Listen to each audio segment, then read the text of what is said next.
Pecat hingga hukum mati. Ulah Praka RM bikin murka Panglima TNI. Imam Mashkur, pemuda asal Aceh, tewas diduga dianiaya oknum anggota pasukan pengamanan Presiden Praka Rizwandi Manik alias RM. Panglima TNI menyatakan akan mengawal kasus tersebut dan memastikan hukuman berat ke pelaku.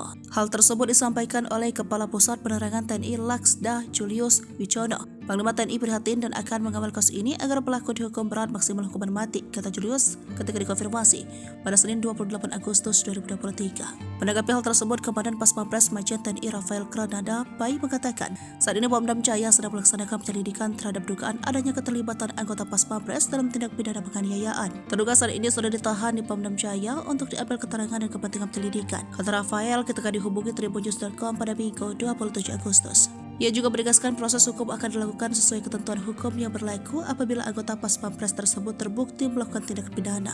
Anggota DPR RI asal Aceh, Fadlullah, turut menanggapi kasus dugaan penculikan dan penganiayaan hingga berujung meninggalnya seorang pemuda Aceh bernama Imam Mashkur, 25 tahun di Jakarta.